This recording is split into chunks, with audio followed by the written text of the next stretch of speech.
อ้นี่จักแมตนี่มี3 เมตร3 คูณ 5อ๋อซ้ำนี่ก็กันกว่ากับพ่อเลยเนาะใหญ่เติบเลยนี่ล้อดังพื้นดังไฟนะโอเคเรื่องนี้ก็ตอกเสียวเถอะเฮ้ยยันเขาตีเบิ่งลุมยังสิตกเบิ่งตีนฝนตกเบิดมื้อฝนลิ้นพี่น้องทางนี่เถอะกูพอได้ไปหัดจางใครนำข้าวบ่ดาวนาครับบ่เขาบริจาคหาพี่น้องครับบ่ครับบ่นี่หลายคนเลยนี่นาพี่น้องนี่บ่เลยอันนั้นเด้บ่แม่นบ่แม่นเป็นคนอยู่ในบ้านนี่แต่ว่าสบายดีบ่าวโกโดยสบายดีผู้ใหญ่ใจบุญและ FC ทุกท่านไม่ว่าอยู่พังลาวพังไทยและต่างประเทศและคนอยู่ในบ้านขอสวัสดีสบายดีเด้อเบิดสุขุสุคนจะดำนาแล้วพี่น้องเนาะทางนี้เพราะว่าฮอดฤดูดำนาแล้วพี่น้องทางนี้เนาะที่เธอ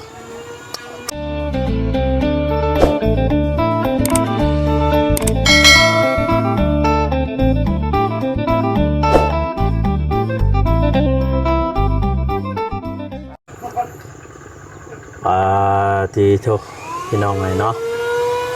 เปิดภาพมาบาดนี่อยู่บ้านน้องสาลีพี่น้องไงเนาะตัวเพื่อนครัวเพิ่นก็อยากว่าสูงก็จะซ้ำๆกับเพื่อนลังใหญ่เลยพี่น้องไงเนาะที่ทุกเพื่อนครัวได้นี่แต่ว่าใหญ่ได้พี่น้องเนาะตัวเบิ่งบรรยากาศพี่น้องเลยเนาะเมื่อกี้ฝนตกพี่น้องทางนี้ทางลุมพุนเขาเจ้าดำหน้าแล้วพี่น้องเลย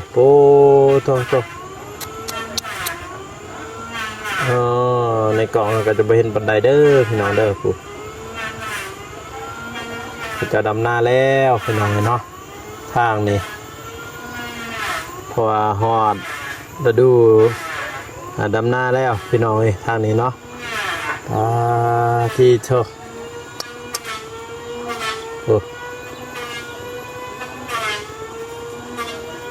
เห็นบ่เขาจะดำหน้า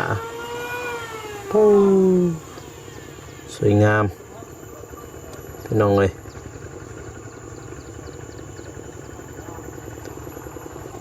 เห็นบ่เขาจะดำหน้าเลยพี่น้องเลยดำนาแล้วทางนี้เนาะพี่น้องเนาะบรรยากาศงดงามเลยเห็นป่ะหอดแล้วดูเห็นไทยหน้าพี่น้องเนาะทางนี้เขาจะดำนาแล้วเริ่มเขียวงามไปหน่อย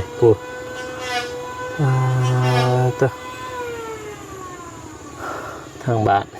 น้องสาลีพี่น้องไงเนาะก่อนอื่นก็กราบสบายดีเด้อพ่อแม่พี่น้องเนาะบ่ว่าสิอยู่ภายในหรือว่าต่างประเทศก็ยินดีต้อนรับเข้าสู่ช่อง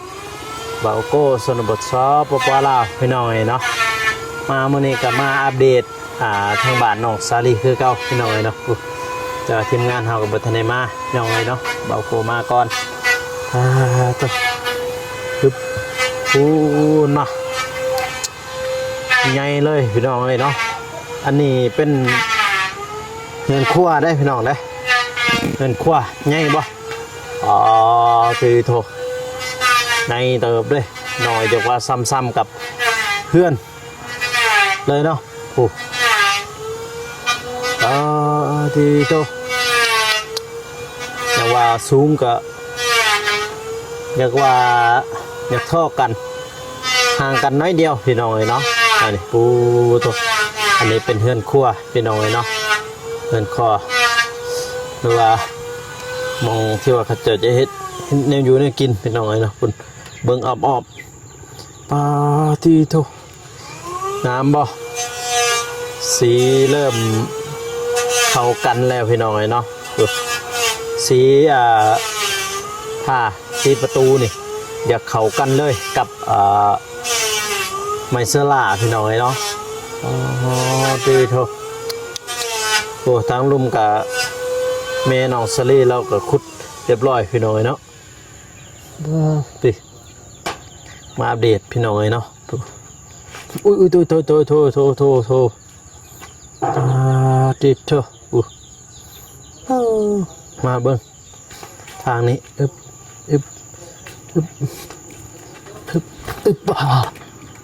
พี่มาเบิ้งกล่องล่างกับขุดดินแล้วพี่น้องเอ้ยเมื่อนึงที่ว่าเบากูบ่ได้มาเนาะฝนกระตกพี่น้องเอ้ยทางนี้ฝนตกฝนลิ่นอยู่พี่มาเบิ้งทางหน้าบ้านกระแปง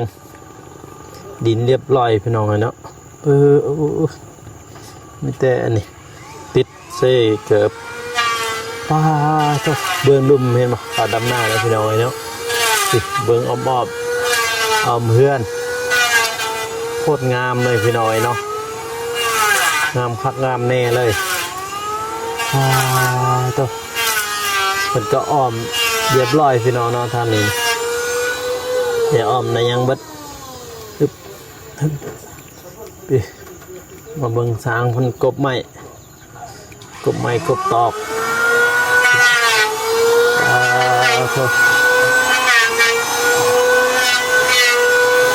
กบไม้กบตอกพี่น้องเลยเนาะ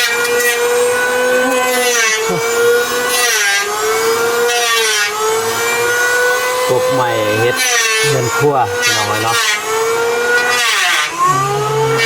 คนก็แงะนี่เลยพี่น้องเลยเอาบกะออกไปเนาะเอาฝนสิแงะออกเลยฝนนึงก็ได้แบบฝนลิ้นพี่น้องทางนี่ฝนลิ้นเนาะน้ำมันลงใส่เสาเพื่อนพี่น้องเลยเนาะตัวปลาตัวคน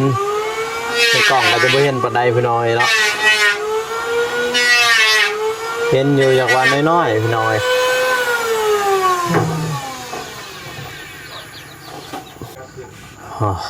ตัวเบิ่งเขาดำหน้าพี่น้อยเนาะโอ้ไก่ปลาเทานี่โอ้ไก่ปลาเทาอยู่เซยพี่น้อยเนาะจิโต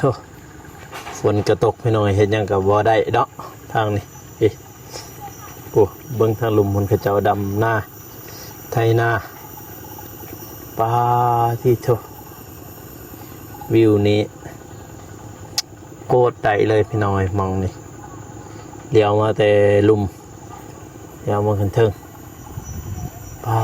จิโตเบิ่งไอแดงเพิ่นเห็ดพี่น้อยพี่แก้ไขเรียบร้อยบันไดนี่สบายเนาะบันนี้7 ขั้นบ่บันนี้บันไดนี่โอ้พี่จีแล้ววะบันไดก็แก้ไขเรียบร้อยตัวพูดนะทุ่งให้ทุ่งหน้าเขาดำหน้าเลย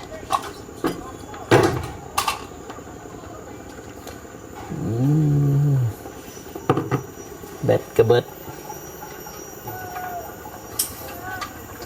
โอ้ใหญ่เนาะ ใหญ่บ่ ใหญ่เลยเฮ้ย ระเบิดจะได้ถ้ามันพื้นที่มันท่อดินรอบมันกว้างไงจะได้ที่คุณหาแล้ว โอ้นี่จักแมตเนี่ยนี่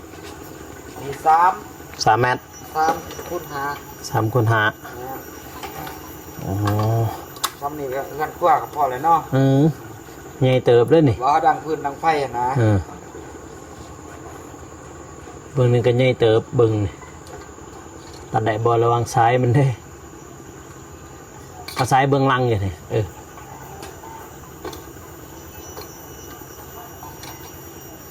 ปรับหรือบ่จ้ะปรับใหม่เลยไปเรื่อยจ้ายาวกว่าเก่าย าวกว่าบ่ เออ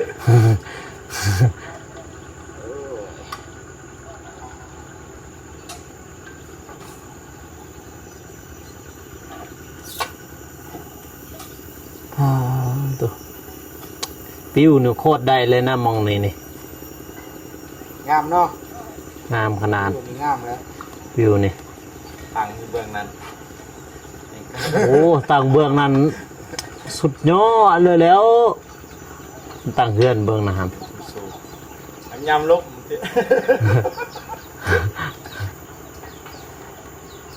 สำนี้ก็งามแล้วสำนี้เลี้ยวไปทางหลุมโม เดี๋ยวไปใส่กับสวัสดิ์ซะเว้ยนะ อ่ะนี่ตัดต้นไม้ต้นนี้ออกนนสมุทรวาเนาะ โอ้ย พอดี แล้ว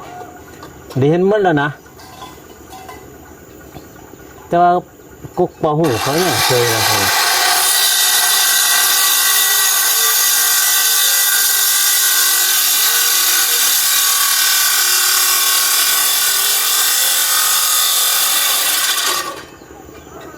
ยอดนี่ดู เอาไม่เช่นขึ้นมาเลยเด้อ เ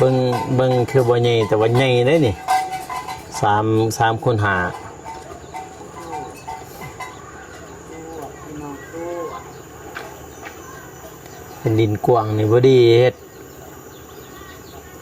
หาคูณ4โลแล้ว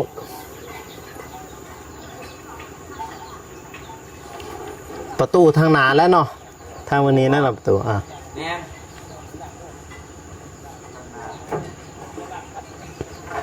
น โถ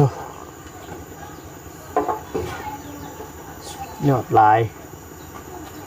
ระวังตะปูเด้อ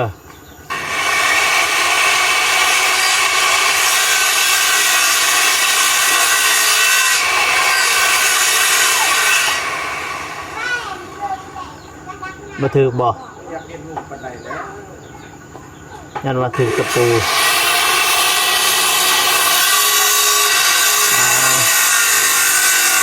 จางแดงคนเห็ดเห็นทั่วไปหน่อย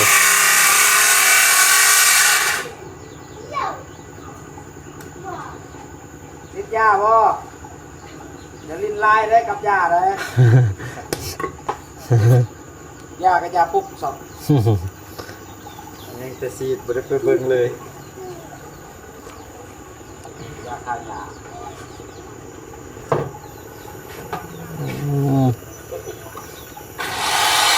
ใหญ่ไปหน่อยบางคนก็ว่าบ่ใหญ่แต่ว่าเบิ่งตัวจริงเลยก็ใหญ่แต่เบิ้ลนี่อยากว่าซ้ำเพื่อนหลังหนึ่งมันได้เนี่ยเนาะ แม่นสร้างพวกขั้วไม้ในใดสำนี เออ แต่สร้างพวกขั้วเก่านี่อะไรง่ายกว่านี้อีก อะไรสมนิสมบูรณ์แล้ว นะ ตอกบ่วันนี่จ้ะพี่น้องเอ้ยวิวเนี่ยโอ้โหคุณน่ะมักวิวนี่แหละเบิ่งลมพระเจ้าดำหน้า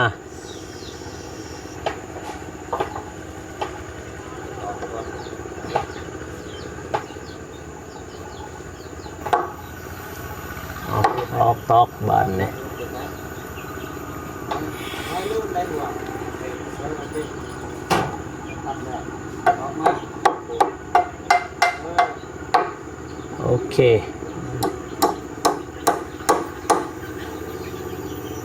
ตอก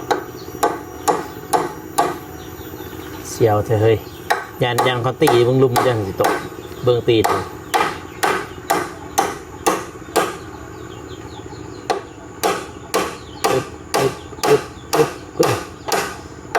เอาเลยสอดเซยเนาะเชื่อไก่ว่าเถาว่อนนี่โอ้โชเป็นเพื่อนเลยเฮ้ยชูลงแล้วไหม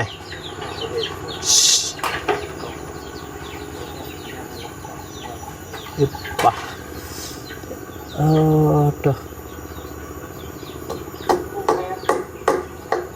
ปูแปดเบิ้ล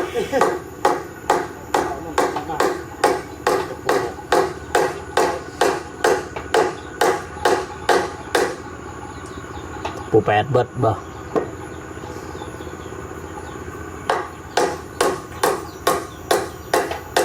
อึบบาดเลย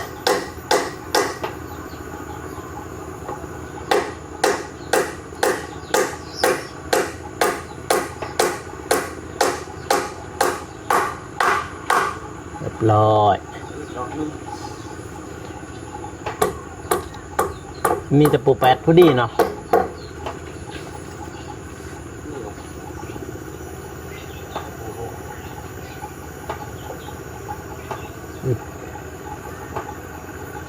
มือนี่มาแต่เห็นเบานงมาเนาะเอาไว้เห็นเพันลงคลิปอะไรอ่ะ เวลาน้องดึงก็ เห็นเด้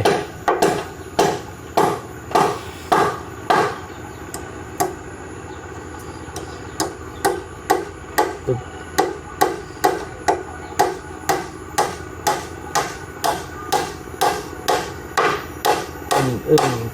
ปึ๊บร้อยเบื้องทางบ้านน้องเดิมเนี่ยฝนสิตกก็เลยเมื่อกี้ว่าตัวเองว่าสิแว่ทางนั้นแล้วก่อนซัดมาทางนี้ซะเพื่อบัดกลับผันกลับทางนั้นเลยแล้วบัดนี้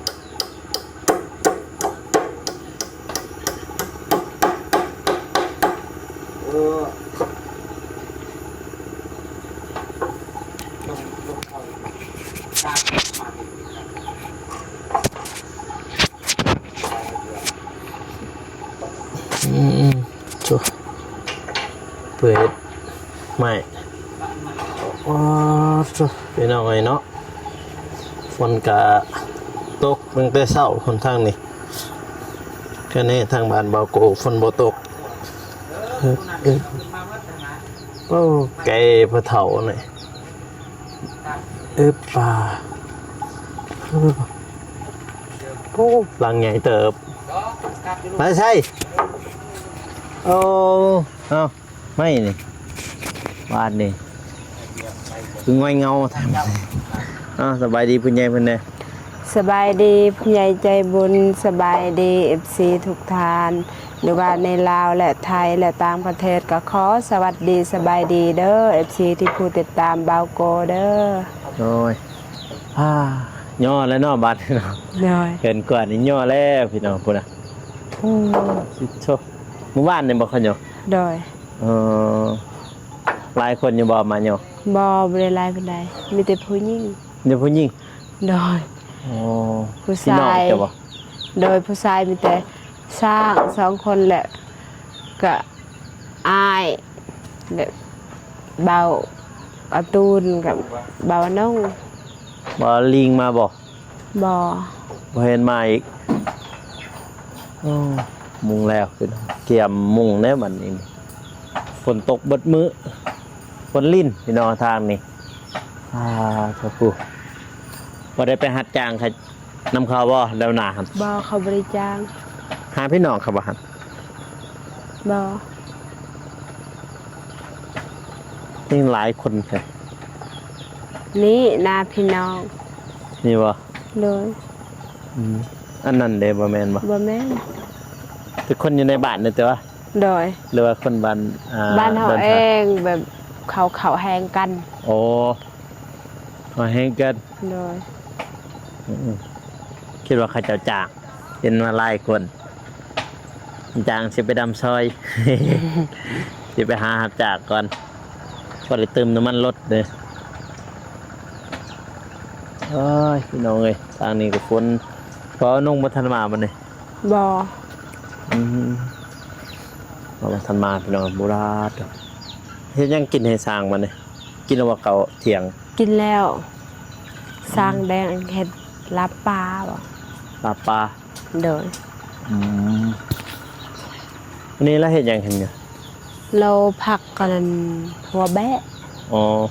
หัวแบะเราเอามาแต่บ้าน เออ แล้วมาครัวให้ช้างกิน ตัวเป็นน้องให้เนาะขุดมาได้หันแหละแล้วว่าสำนักยังที่ ขุดแต่วันนี้กับมื้อนี้ มื้อนี้ก็ขุดตัวนั้นบ่ โดยขุด ฝนมันก็ตกเฮ็ดบ่ได้แล้ว กินข้าวแล้วเลยนอนพักพอดีจะมาฮอด อ๋อบ่ได้ค่อยกินข้าวเที่ยงแล้วจึงมา โดย แต่งฝนตกแล้วทางนี้ครับแต่งว่าสิไปบ้านน้องเดิมแต่ฮอดไซแล้วห้องน้ำน้องเดิม บ่ทันหูเลยพี่น้องไงเนาะปุ๊วิวเรียกว่าสุดยอดเลยเบิ่งลุมมันวิวโคตรงามเลย นี่คัน แท ตั ง ด เขาดำแล้วให้งาม คันตัดต้นนี่โอ้ยสุดยอดเลยนี่ มันตัดมันหันได้เห็นเมดเลยได้ทงนางคู่มาทุกคนหมดแล้วดูเห็ดไห้เห็ดหน้าเลยพี่น้อยแต่เฮือนจะไปตั้งถึงแห้งคักวะ โพดบอนเขาดุดหันเขาสิตังเฮือนกอของเขา ใส่ หันเด้บอนหัน บนพระบัตร เขา เห็นบอก แม่แล้ว โอ้โบ่เห็นบันไดดอกในเกาะจะตั้งเฮือนก่อไว้อยู่หัน โดย เพื่อเช็ดเฮือนก่อเอาหินเอายังมาทางได้บัดก็สิเอาไป พุ่นทางไปทางทองนาเบือง อ๋อ เอาไว้พุ่นทางหันเส้นทางใหญ่คือกัน อ๋อเขาไปทางวันนี้เขาข้ามวันไหนท่าน พุ่นบน อันนั้นบ่ อืม อ๋อ ไกลครัวตัวนี้บนหัน ฝากเบื้องนั้นเนาะ โดย ปลาจิตโชคเป็นน้อยเมื่อคืนนี่ฝนตกบ่ทางนี่เมื่อคืนนี่ บ่อ จะนอนนี่แล้วนอนกับสาลีเนาะ นั่นนี่ อ๋อมีแต่แม่เฒ่ากับพ่อเฒ่าบ่นอนอยู่พุ่น โดย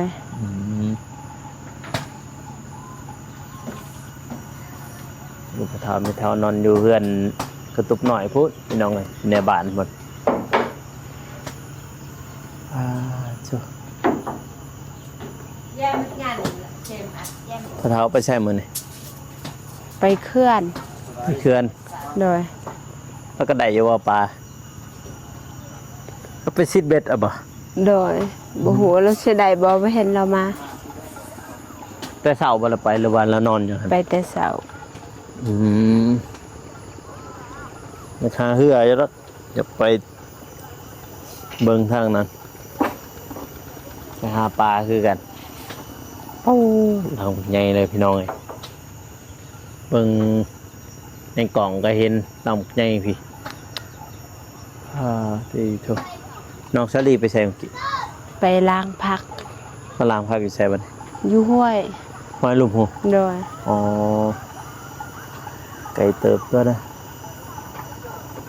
เราเมื่อทั้งเหือนบ่ โดย อ๋อเราเมื่อทั้งเหือนพี่น้องโอ้ไปล้างพักอยู่ลุมพุ่น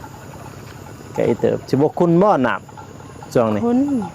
แห่งเขาไทยนาแห่งน้ำคุณ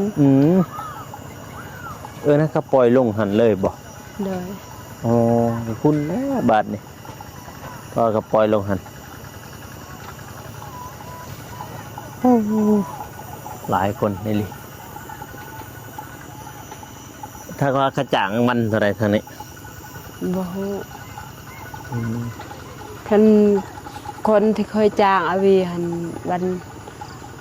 60 70ปานนั้นแหละคัน วันหนึงหันใด โดย โอ้ย มีแต่พวก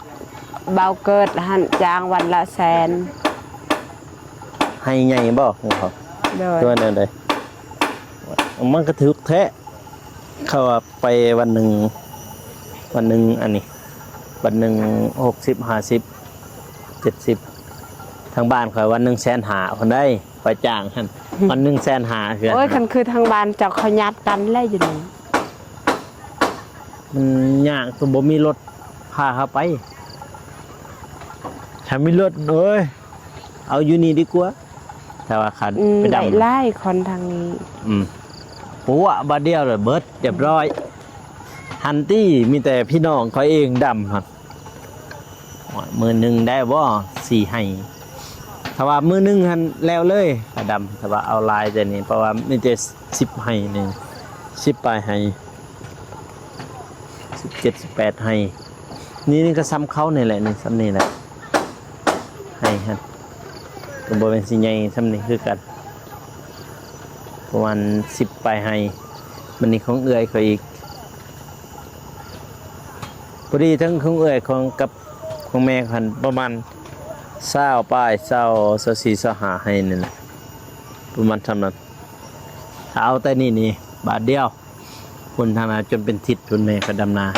เพื่อสิแล้ว คนหลายม่วน พอดีบท4ล้านพอได้บ่ทันให้เขาสับเพื่อเมื่อแต่นี้ละจะให้เขาเป็นพี่น้องกันเองดิ อืม นี่แม่เขาก็บ่ทันได้มาแต่ผู้สับยังอยู่ผู้ยังเบิ่งสวนกาแฟกับดำหน้าสวยน้ำบ่าวค่อย ส่วนกาแฟหลายบ่ บ่ค่อยตั้งแต่เริ่มเฮ็ดเฮือนน้องเดิมนี่ตั้งแต่เฮือนน้องเดิมกับเฮือนเจ้านั้นเขาบ่ทันขึ้นอันนั้นซ้ำบ่ทันขึ้นสวนกาแฟซ้ำ อืม คือขึ้นไปหน้าเพิ่นขึ้นไปเบิ่งสวนกาแฟจะได้เลย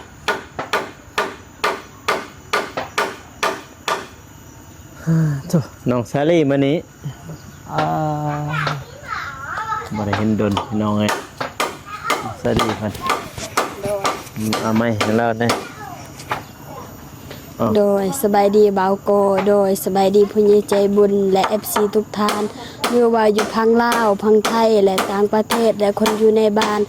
ขอสวัสดีสบายดีเด้อเบิร์ดสุขุสุคน เรียบร้อยเฮือนเรียกว่าซ้ำๆกับเฮือนใหญ่หัวได้เฮือนนี่เบิ่งนี่สมบูรณ์เลยพี่น้องเอ้ยมองนี่กันว่าคนสร้างครอบครัวใหม่ก็ได้30,000กว่านี่ก็ดีได้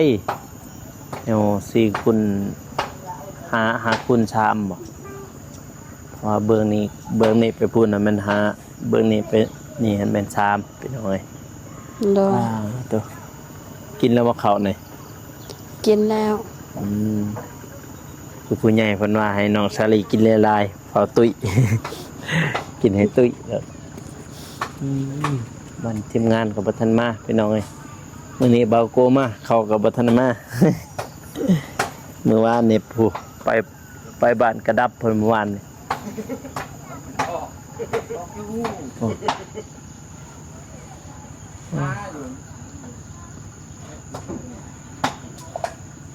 มันนี่ก็สิควะออกเบิดแล้วเนาะอันนั่นเนาะ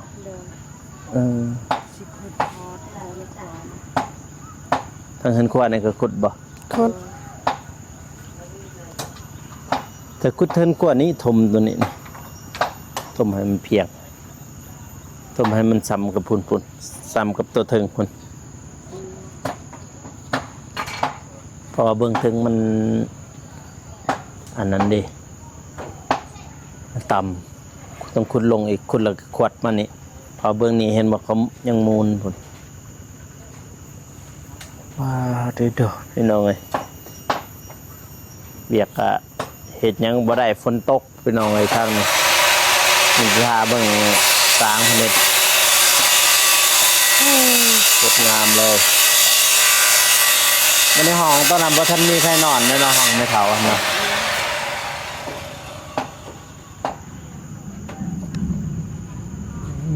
โอ้ปากก็ห้องเลยอยู่เลยไงทางบ้านคนเดียวโอ้ยฝนตกแห้งขนาด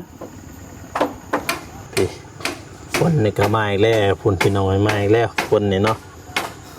เพราะว่าทางนี้ฝนตกตลอดเด้อพ่อแม่พี่น้องไอ้เนาะถูกลงมาเด้อลงมาเลยฝนตกเด้อฝนตกแล้วฝนมาแล้วพี่น้องเนาะคลิปนี้กับเบาโกก็จบไปเพียงเท่านี้เด้อพ่อแม่พี่น้องเนาะก็อย่าลืมฝากกดไลค์กดติดตามเพื่อเป็นกำลังใจให้เบาโกเด้อพ่อแม่พี่น้องเนาะ สำหรับคลิปนี้ขอกล่าวคำว่าสบายดีพี่น้อยไปเจอกันอีพีหน้าเนาะบ๊ายบาย